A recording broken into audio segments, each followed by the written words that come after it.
Okay, so I'm Ben, as you said. I'm from England, and just to start off, just by show of hands, who's here because they actually want to start a business or has an idea that they might start a business eventually?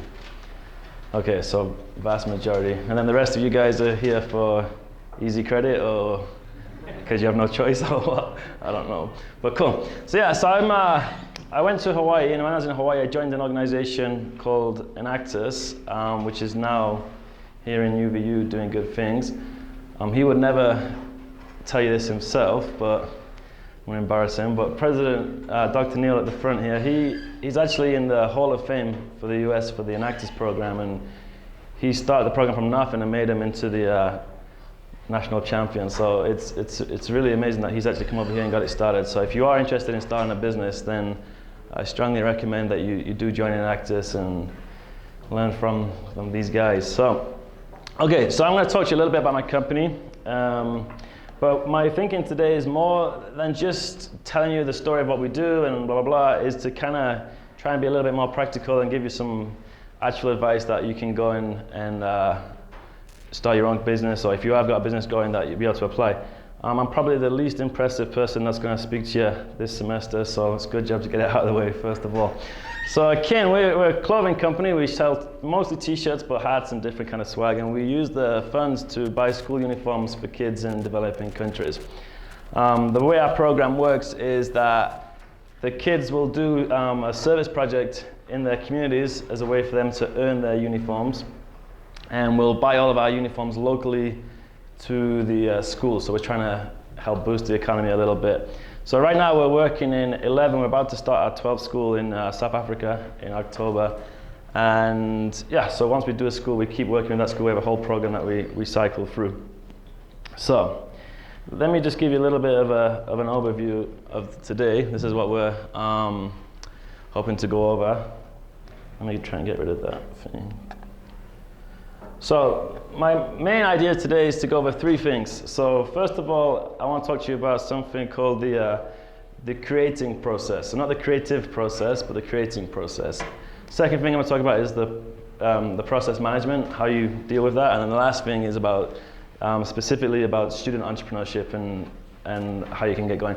So as Amanda said, I started this company as a student. I had about a year and a half to go to school, and sometimes it was the best choice, sometimes it was the worst choice I ever made, but no, I think it was the right time to do it, and I'll get into that.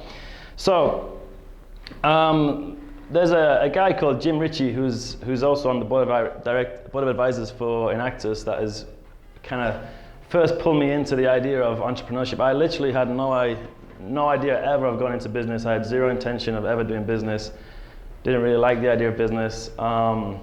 England's it's not the most entrepreneurial country in the world, so it wasn't ever on the radar for me. But there's a guy called Jim he retired when he was 35, and he spent the rest of his life doing different service activities. But he had done numerous businesses. I think he owned 26 businesses by the time he retired. Anyway, for some reason he pulled me into his house, fed me some food, which I'm never going to complain about, and then started talking to me about business just week in, week out, and kind of got me a little bit intrigued into it. Actually, he was the guy that pushed me to enter the business plan competition, which I did, and we won that, which is how this whole thing got going. But the very first question he asked me is, he said, okay, I'm going to teach you everything I know about business.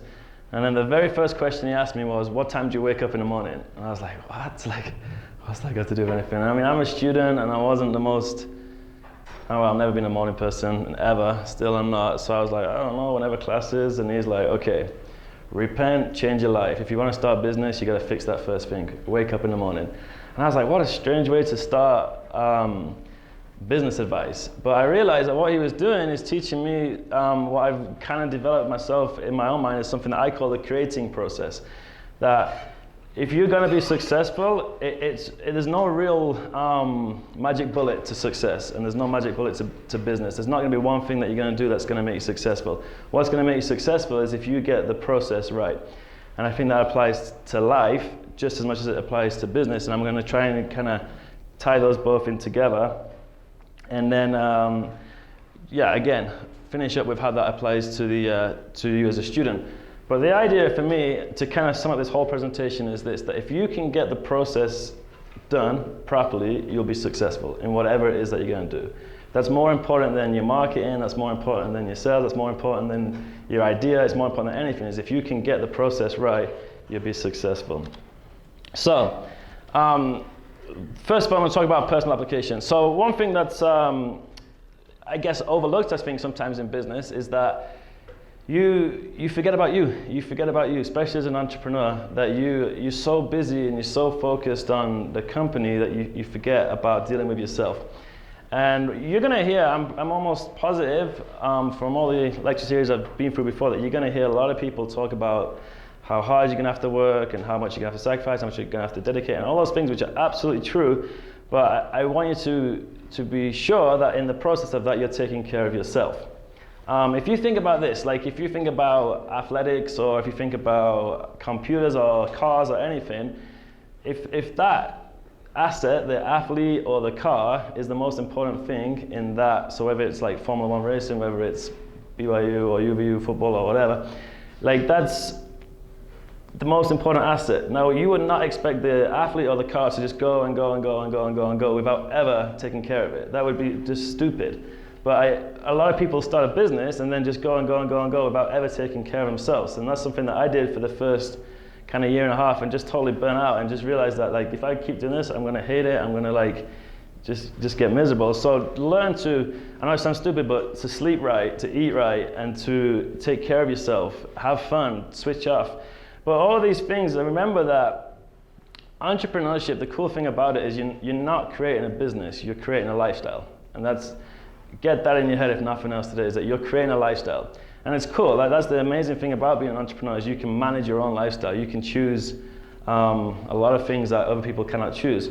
But if you can separate yourself from the business and say, okay, I am creating this business, but that's part of the lifestyle that I'm creating, you're going to be a lot more happy and eventually a lot more successful with the business that you are actually creating. I heard a cool quote. It said that entrepreneurship is living a life that most won't, so you can live a life that most can't. And that's kind of the cool thing about it, is if you're willing to make those sacrifices and those changes and that kind of whole lifestyle process, you're going to be able to live a life that nobody else will, and it's going to be amazing. But you have to be willing to do that. So one thing that just kind of, I'm throwing this out, it kind of is a little bit negative. I'm not just a miserable British guy, but the reason I'm going through this is because I feel like a lot of people I know in business go down the path and end up in a bad place and give up. And a lot of people do give up on business. And I think a lot of it is because they're not taking care of themselves. And it sounds like such a simple thing, but I promise you, if you do go on and start your own business, you'll see that British kid was actually telling the truth. But there's a couple of articles that were in Business Insider that talk about the psychological price of entrepreneurship, and it talks about how lonely it is and how the rates of depression and anxiety are a lot higher than they are in any other kind of group they've measured, and those sort of things. And I think a lot of that is by people not looking after themselves and not being willing to balance it. But so just remember, like, for the personal application, then I'll jump into the business stuff, is that you're not creating a business, you're creating a lifestyle. And that's the cool thing about being an entrepreneur, is that you can do that. So for me, honestly, like, I love traveling, and I love helping people, and I love creating things. And so I was like, you know what, I'm gonna start a business that does all those things. And it's been a journey, but I'm doing it. I'm living the life that I wanted to live because I've been able to create that. So when you are doing your business and when you are getting it going, remember to work like crazy on getting the process of that business right, not just work like crazy on getting the actual business stuff done. I'm gonna get more into that in just a second. Okay, so if I was gonna sum up this whole thing in one sentence, the whole lecture in one sentence, which is the most cliche sentence you could ever say, is that your ability to succeed will depend on your ability not to give up. And that's the most obvious cliche thing you could ever say, but when you get into it, that's not as clean cut and obvious as you might think it is. For example, someone said this once, and it's a strange phrase, but let me say it anyway. But someone talked to me about the concept of business pornography, and talked about how we often consume business pornography, where we hear these stories about the Facebooks and these giant companies that have started in a garage, and in the next year they're like multi-billion-dollar companies, and we kind of believe that, okay, that's it. Like, if you're going to be successful, that's how you have to do it. You start out in the struggle, you have the one issue that you overcome, and suddenly your idea drops and you're a billionaire. But that's not real, and well, it is real, but one in a billion. And so a lot of times people quit business simply because they give up on it, because it is hard, and it is boring, and it is stressful, and it is challenging, and people get married, and people have kids, and a good job offer comes along, and that saying of not giving up sounds really straightforward until somebody comes along and offers me a job on a big wage, and I'm like, oh, that does actually sound, you know what I mean? It's not necessarily a bad thing, but do I choose to take that or to not give up on what I'm doing? And it's an individual choice, and I'm not saying like, hey, once you've started something, never give it up, but I'm saying if you will never give it up, you will succeed eventually. So I mean, and the other thing is, like, you don't have one challenge and overcome it and then you're cool. Pretty much business is problem solving. That's pretty much all it is. So I mean, for me, when I first started this company, I told this story, so if you're in the Inaccess groups, I'm sorry for repeating it, but when I first started this company, I was in Hawaii. I was supposed to go to Hawaii for 6 weeks, and it ended up being 4 years, and my mum's never forgiven me since, but this is a side note, but true story. So I Skyped my mum when I was in Hawaii, and I was like, Mum, I'm staying in Hawaii, I'm not coming back to England.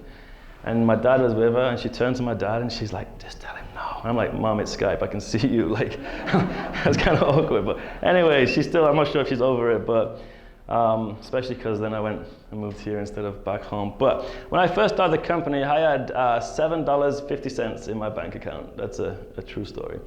And I remember eating dinner at the cafe in Hawaii, and this Hawaiian girl was chatting to me, and I was like, I don't know how we got into the conversation, but I told her I was going to go buy shower gel after this lunch, and she was like, shower gel? You're freaking poor, you don't buy shower gel, you buy soap. And I was like, oh yeah, good point. Like, so she was like, so today she still abuses me of like, oh, how's your $7 treating you so far? I'm like, oh man, it's actually less, but no. And anyway, so that's how we got started. So cool story, we started the company, we got it going, everything's good for 2 years. And then I went back to England, had to get my visa. The lawyers made a mistake on my visa, so it tripled the time it should have taken. So I was living in England on the dollar, which is not a good combination. Legal fees, lots of business fees, everything that we've put in. I spent thousands and thousands of dollars to get it all sorted out. Another true story, when I was coming back to America in February, I had $10 left in my bank account. I got to the airport in London, and I bought the cheapest flight possible on a budget airlines, and they said to me, oh sir, your bag's not paid for, you have to pay to check your bag in. And I was like, oh crap. So I was like, how much is it? She's like, £35. So I was like, oh man, this is not good. I literally had thrown everything I had away. I brought one backpack back with me, which had all the documents of the business, so I could not throw that away. So I went on Facebook, I found the only person that was on at that time, who was a random girl that I'd met a few times, and I said, this is gonna be the weirdest question I've ever asked you, but can you send me some money? And I'll send it to you as soon as I get back to America. She did, don't ask me why, but she did. Paid for it. I was absolutely terrified the whole way through to Utah, through California, that they were gonna ask me to pay for another bag. I was absolutely terrified of that.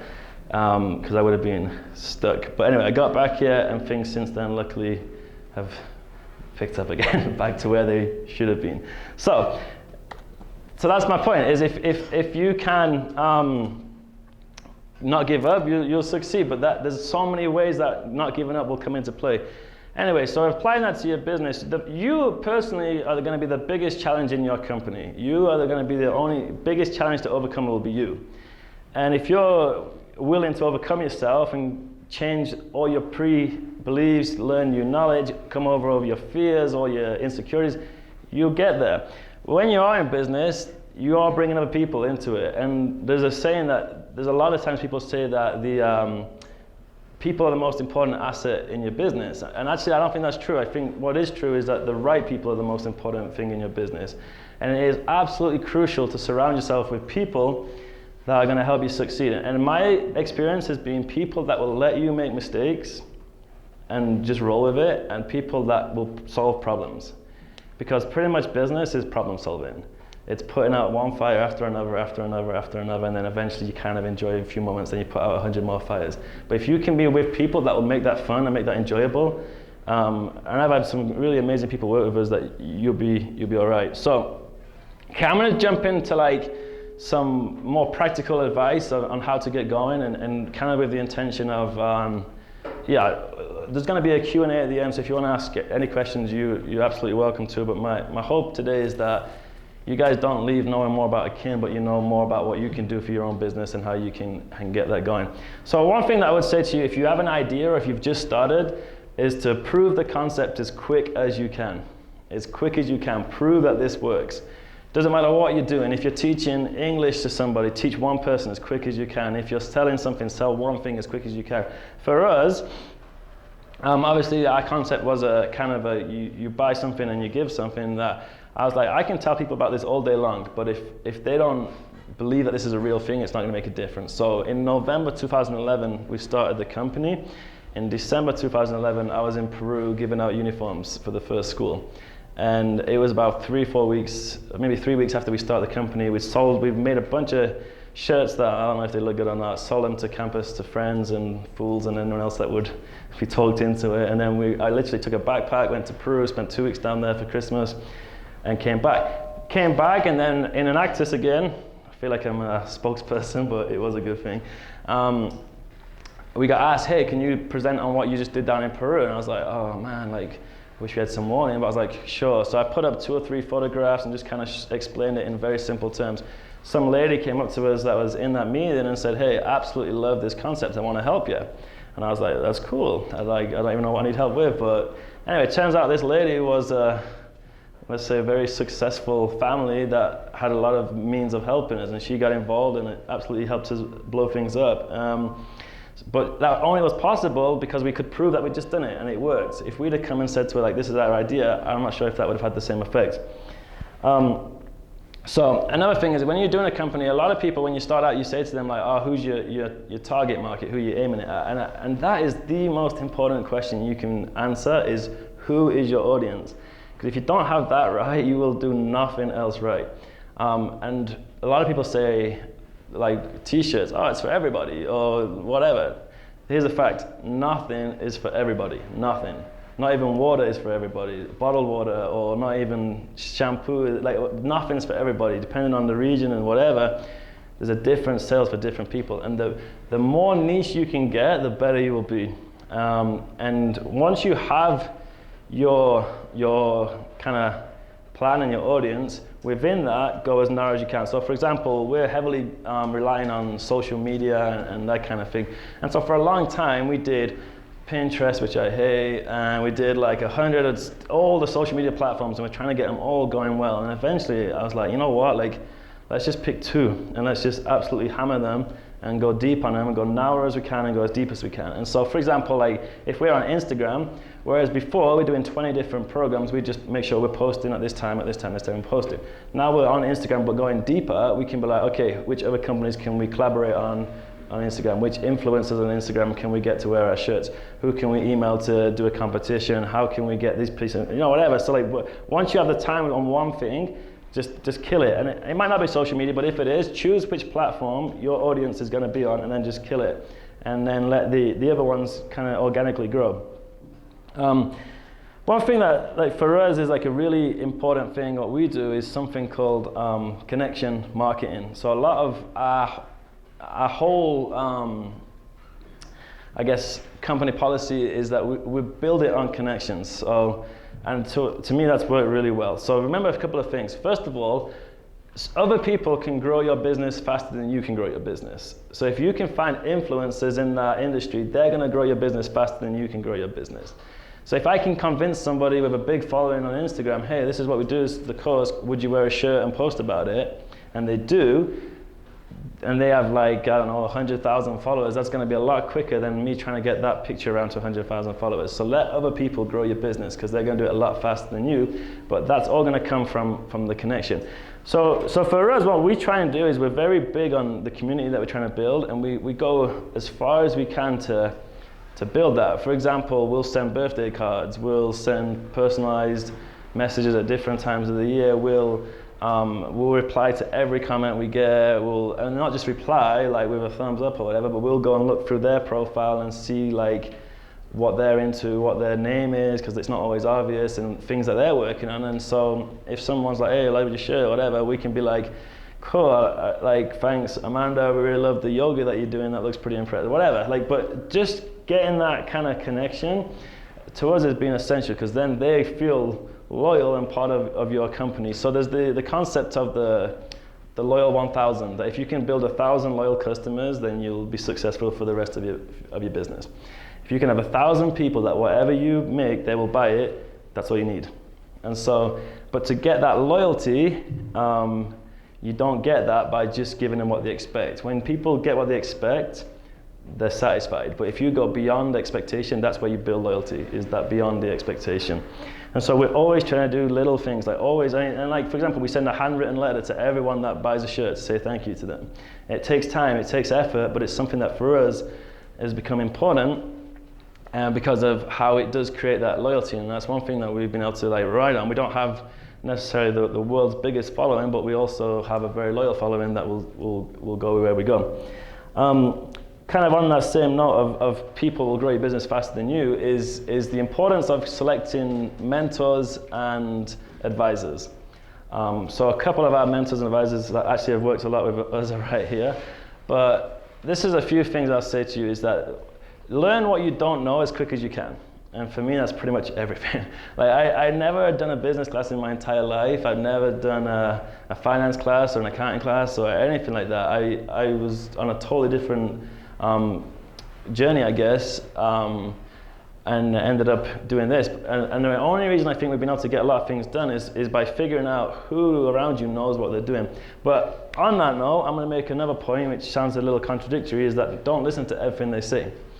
So for me, when I first started out, we'd have all these people that were super successful, like millionaires, billionaires. We've got some real amazing people on our advisory board. And I would always just take what they said as the gospel truth. Like, that is how business should be run. They've made their money. They know what they're talking about, whatever. And what I learned eventually, what I was doing is every time somebody gave me advice, I'd just be like, yep, that's it, let's do it. And we'd go down this path, and then we'd go down this other path. And then this guy would give a completely different advice to this guy, and you're like, whoa, how's that work? Because they're both successful. And what I realized is, for a while, we kind of lost our way a little bit, where we were trying to do so many different things that just weren't working because it weren't us.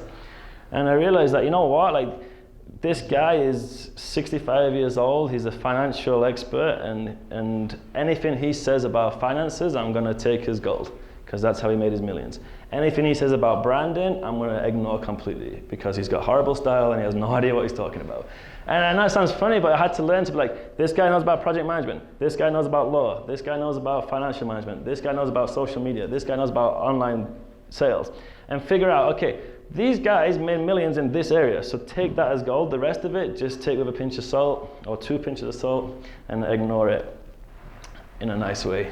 Don't tell them that you're ignoring their advice, that never goes down well.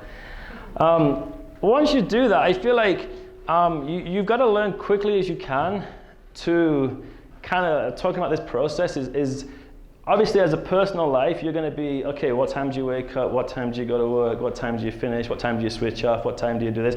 Whatever, like, do you exercise? Do you meditate or pray or whatever is your thing? Do you, whatever it is, have a system that works for you, but then that has to apply within the business as well. If you try and do this without automating it, and without systemizing it and simplifying it, you're going to go crazy. Trust me, because I went crazy. And we learned, so there's a book called The E-Myth, which I really recommend you read, which pretty much talks about McDonald's, to be honest. That talks about how their business is run is pretty much the most successfully run business in the world, because anyone can do it. You can put anyone into a McDonald's thing, and it's so obvious how it's all supposed to work that it just flows, and they serve billions of people every day, whether you like the food or not. It serves billions of people every day because of that system that just works. The system works.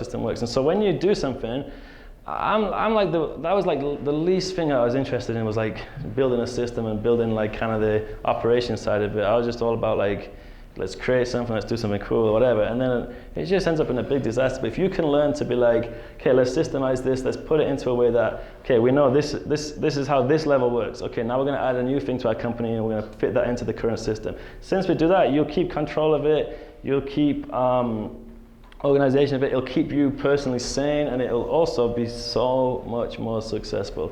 So simplified, systemized hustle. That's what you gotta do. Simplify it, systemize it, and then go to work and just push it and push it and push it. So another thing, I think, what I used to crack me up a little bit when we start businesses. I mean, I don't really like this whole presentation thing, but when we start businesses, we'd have a lot of like competitions and startups and students, and you'd have these people that, and I'm sure you've seen this as well, where they're like presenting their business idea and they're like, oh, my business partner and I, and you're like, well, you're not business partners because you haven't started a business, you know what I mean? Like it's just an idea. And so for me, my advice would be always deal in the now.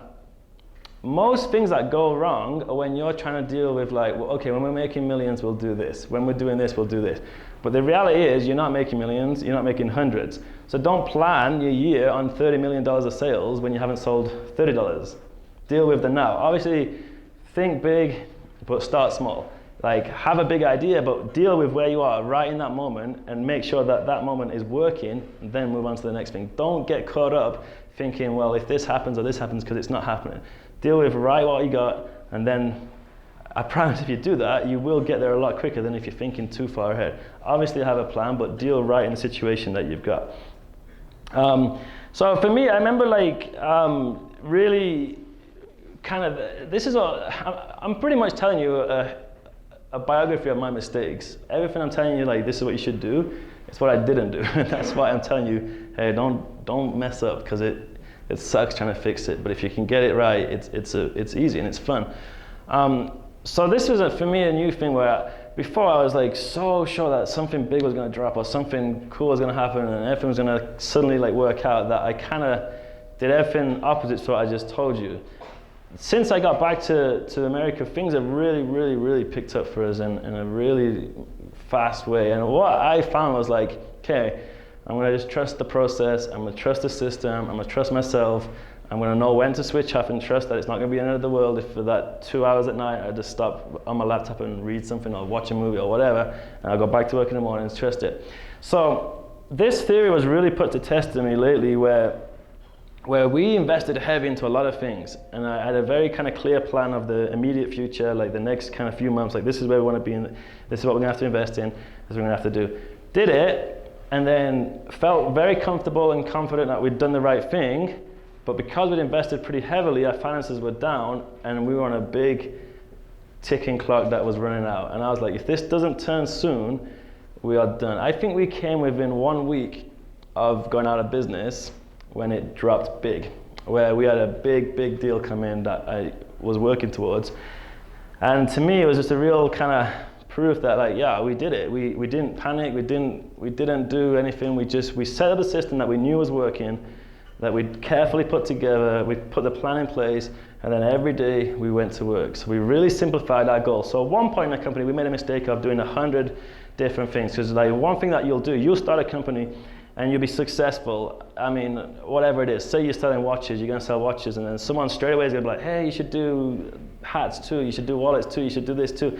And it's very easy to be like, oh yeah, we should, because we did that cool, you know what I mean? But I promise that the best thing to do is to just absolutely simplify it and narrow down and focus on what you're doing well, and do that until you've absolutely saturated it, and then expand. Or have one or two things, but make sure that you can control it. That's the key thing, is can you control it easily as a company? If not, don't risk it. Just let what you're doing work and work well. So we have a separate side of our business, which is the t-shirts, and we also have a corporate deal where we will do cause marketing material for big corporations. So I'm actually leaving to Haiti tomorrow, and we're doing that in collaboration with a big company out here in Utah, Red Sky Solutions. Give them a shout out as soon as they're sponsoring it. But anyway, they work with us now for 3 years in a row, and what they do is they sponsor projects, we'll go do the projects, and we'll create them a whole bunch of cause marketing. Essentially, we act as a marketing or an advertising agency for the corporations. But for a while, what we were doing is kind of getting lost in between, like, do we do the brand or do we do the corporate? And we kind of ended up doing nothing. We ended up kind of just like half and half. And so I decided that, you know what? We have more control over the brand. So let's absolutely simplify the brand. Let's absolutely systemize it, and then let's hustle. And then once we do that, let's use that as a hook to get in the big corporations. And it's worked. And it's worked big. So we've had quite a few sign up for us in the last few months, but that comes from just trusting that we're doing the right things, that we're controlling it, that we're growing it, and then the big rewards will come. Yeah, I'll move on. Okay, so now I'm gonna get into a few more things. So, student entrepreneurs, like why you start as a student? It's so who has a business right now that is running one right now? That's pretty cool. That's very cool. Utah, the land of entrepreneurs. It's cool. So a lot of people I know, and I'm sure you know, like they talk about a business idea that you've got. So Brandon, and they want to do it once they've graduated. So the plan is go to school, graduate, start a business, everything's gonna be all right. I'm gonna tell you, in my opinion, and don't trust me because I could be totally wrong, but in my opinion, why that is the absolute wrong thing to do. I'm a big advocate of student entrepreneurs. So, first of all, when you're in school, you have a safety net that you will never have again in your life. That you have a backup constantly. There's no risk. If you mess up as a student, your business, well, guess what? The next day you go to school and you graduate. It's all good. If you do that as a graduate, you haven't got that safety net to rely on. Few other things. When you graduate, guess what? Real life kicks in, and real life sucks because you don't get paid for like taking people on tour of the PCC, and you don't get paid for like easy jobs that you can fit in between class. You need to get a real job, and a real job takes time, and that time means you can't start your company, and you got to pay real bills, and you got to pay real things, and life just becomes real, and you don't have time and the resources and the chance to put that into business. Whereas if you start as a student, you easily have the chance to kind of get that to a point where when you graduate, you can decide, okay, is this worth pursuing or is it not worth pursuing?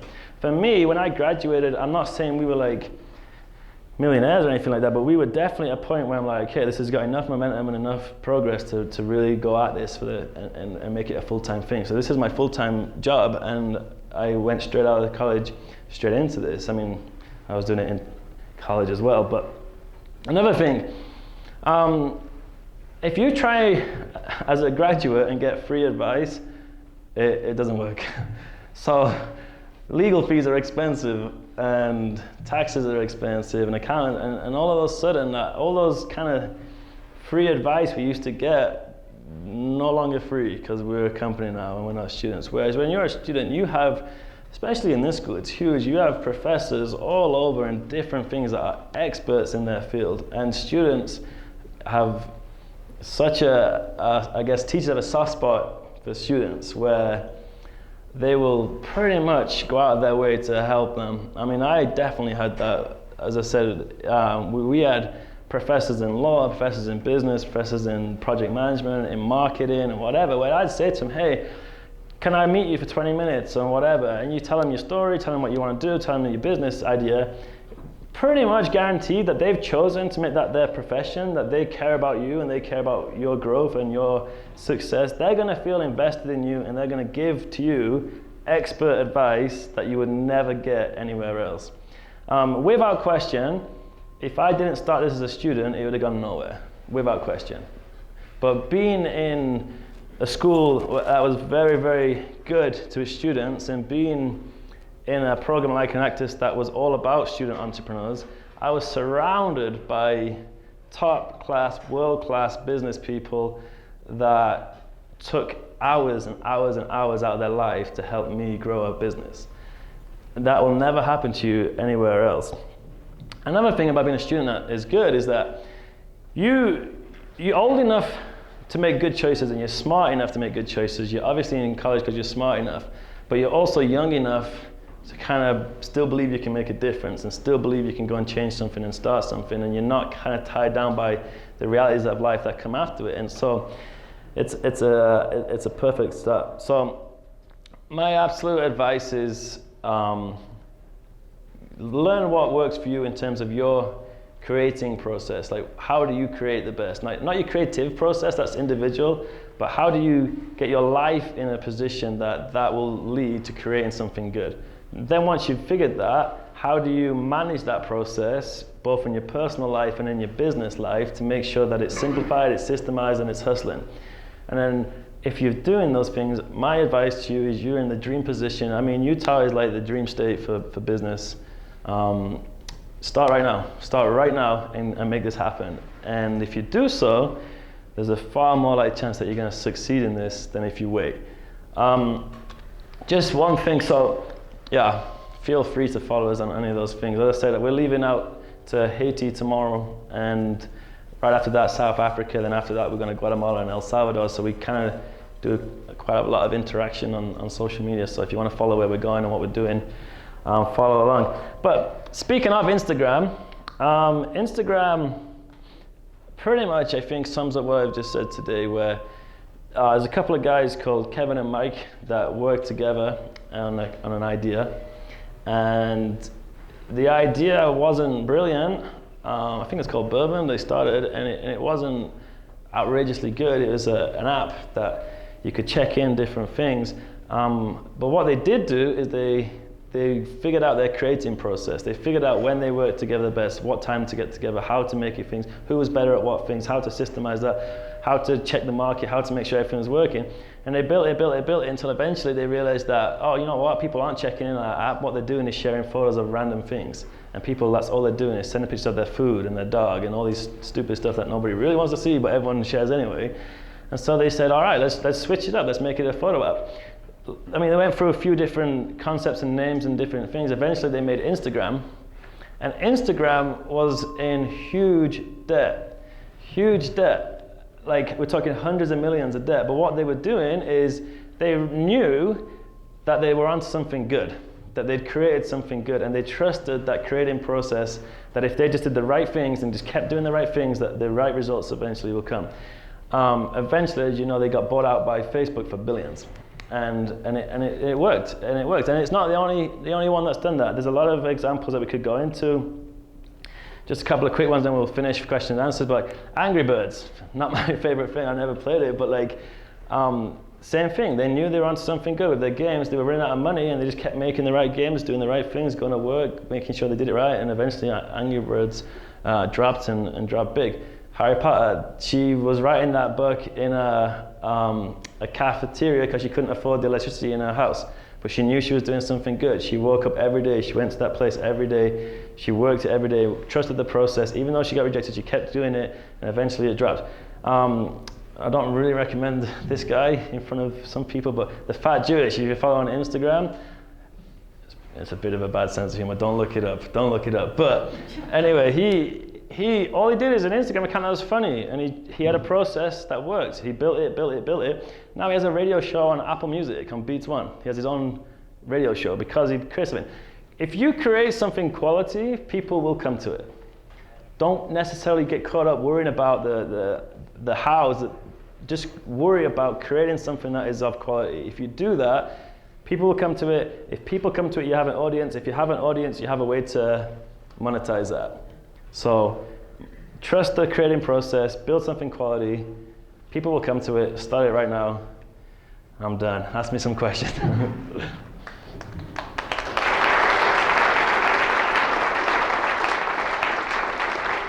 All right, anyone ask me anything you want? Yeah. Are there things you do every day? I know some entrepreneurs read business journal every single day just to keep their creative mind going. Are there things that you do? Creatively or just in? Yeah. Yeah, I mean,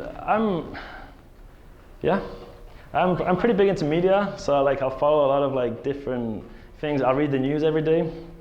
I'll make sure I'm up to date on world news every day. I'll make sure I'm up to date on simple thing, but other companies that are similar to us, I'll follow what they're doing every day to see what they're creating. And then I'll try and get totally away from the business and get into creative. I'm really into street art, for example, which I know has nothing really to do with what we do, but I'll try and have other creative outlets that I'll follow. I'm really into music, and I'll have certain shows or whatever I listen to.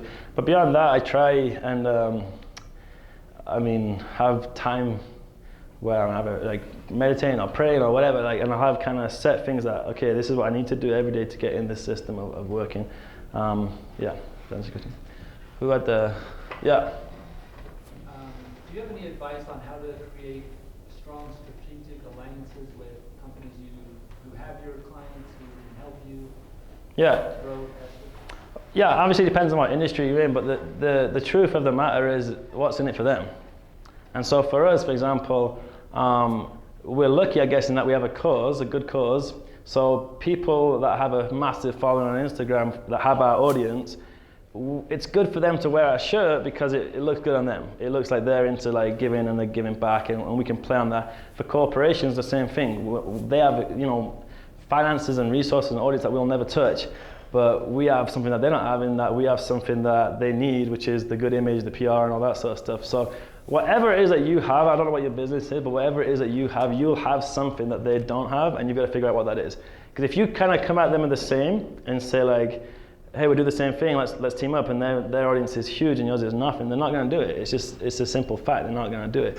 But if you can tie in something that they need, they'll do it, and that's the reality of the situation. So figure out what it is that you've got, whatever it is, and it might be something like your location, your expertise, or whatever it is, you figure out what you've got they haven't got, and then offer that.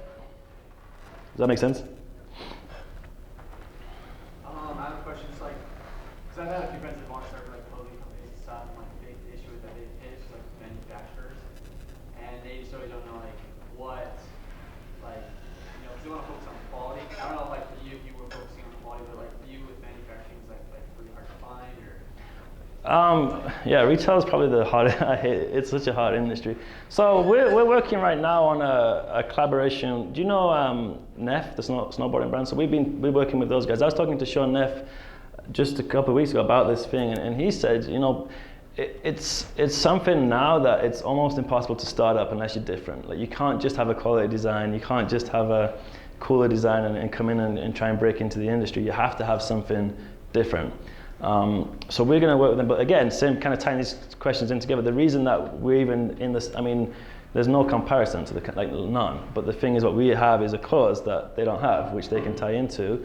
And then on that answer, we have something that's not just a quality t-shirt. Obviously we try and get quality, because if we didn't do quality and people bought it as a one-off thing, as like a charity donation, that's cool, but they never come back, So quality is absolutely essential, but that cannot be, in my opinion, in retail, that cannot be your selling point. It has to be something different.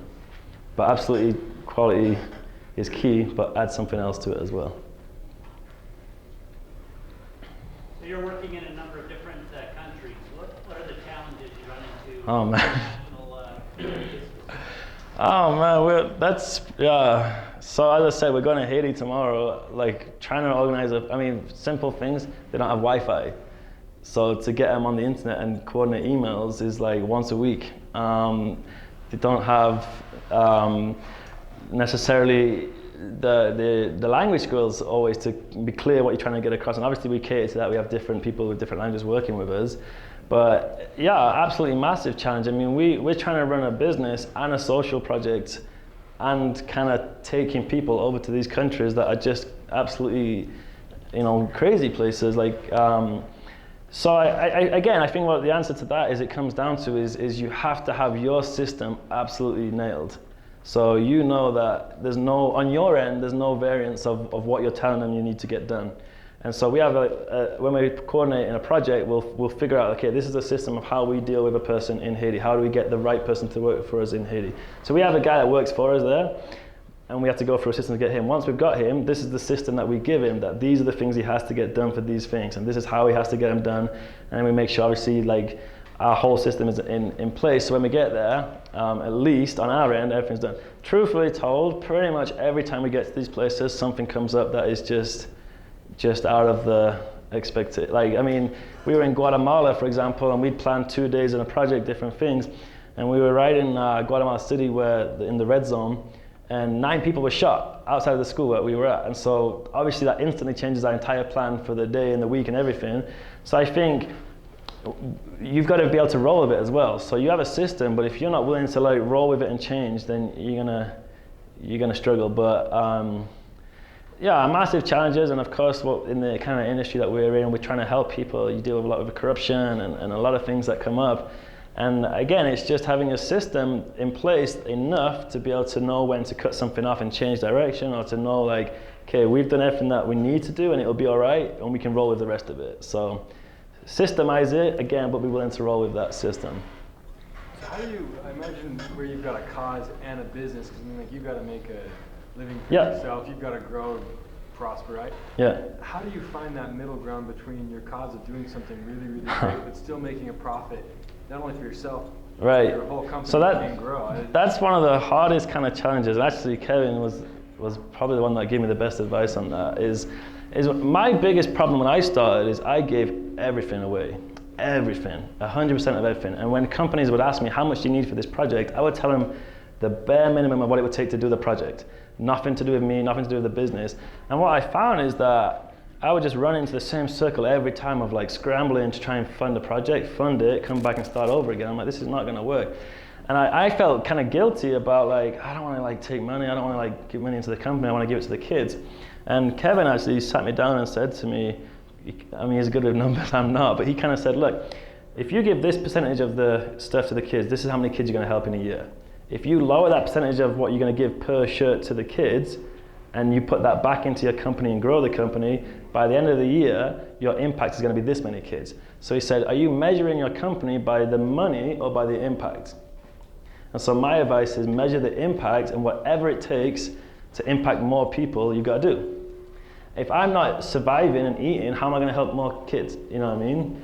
But at the same time, there's a TED talk called, I can't remember what it's called, but it's something, just Google TED talk, and then we've got nonprofits all wrong. And a guy gives an amazing talk about how our whole cultural view on nonprofits is completely wrong. How he was fired by a company because he had given, I think, $1.5 million into advertising. And so everybody complained and said, that's ridiculous, you're paying your people too much, whatever. They fired him. He said that the next year they'd earned something like $2 million for the kids that they were trying to help, or the cancer research, whatever it was. When he was doing it, it was something like $40 million that he'd raised for that same cause. And he said, like, we've got it wrong. The way we're looking at it is wrong. We're looking at like these stupid things like, are you paying your employees too much? And he's like, how do you expect to get the best people to come and do this if you're not gonna pay them? He said, if you go to Harvard, you get an amazing degree, and you give 5% of your income to charity, everyone says you're a great guy, you know what I mean? Whereas if you dedicate your whole life and take half a salary, people are like, oh, he's paying himself too much, you know what I mean? So I think that's something that I really recommend, that TED Talk. It's absolutely one of the best ones I've ever seen, but I really recommend what Kevin said, that focus on the impact, not on the numbers. There's a hand, no worries. So the clothes that you guys donate to the children, Yeah. are those like direct contributions from the corporation, or do you guys funnel that to charity? Yeah, we funnel it. So we're set up legally where we have, to answer that again, we have a for-profit and a non-profit. So we run the business like a business, and then we donate to the non-profit to do the projects. Just, it makes it a lot more clean cut. I mean, we do give like the vast majority of everything still to the project, but we have to run the business as a business and then donate to the thing. So we give the school uniforms, because a lot of these countries that we go to, all the countries we go to, a lot of countries in the world, they're legally required to have a school uniform to be able to attend school. So that's why we're providing that uniform to put them into school. Oh. Your business rely on trends, kind of like People Water and Tom Shoes. They had like their moment in spotlight of humanitarian work. The business models seem to be similar. Yeah. They rely on, kind of the trend of the generation. And I don't know, you don't hear much from People Water anymore, or Tom Shoes. Like, how do you stay relevant? Yeah. I mean, I'm not going to say too much about People Water, but Tom Shoes are definitely still very, very relevant. It's maybe not as new as it was, but the company is growing massively. And what they do is, it's the simple answer is innovate or die. So they did shoes, now they're doing coffee, they're doing sunglasses, they're doing a lot of things. They're a $400 million company, Tom Shoes, they're still cruising. They're still doing really well. And again, an amazing company that's kind of set the trend of how to do this. So yeah, of course you got to be on point with what's going on, but it's the same with any business. You got to innovate or die. And I think if you do that, and again, if you focus on the impact, you'll find creative ways to do it. I mean, for us, t-shirts are cool and everything, but it's not really what we're about. We're about the impact, and if we can find a way to funnel that through a different way, then we will. All right, I think we're done here.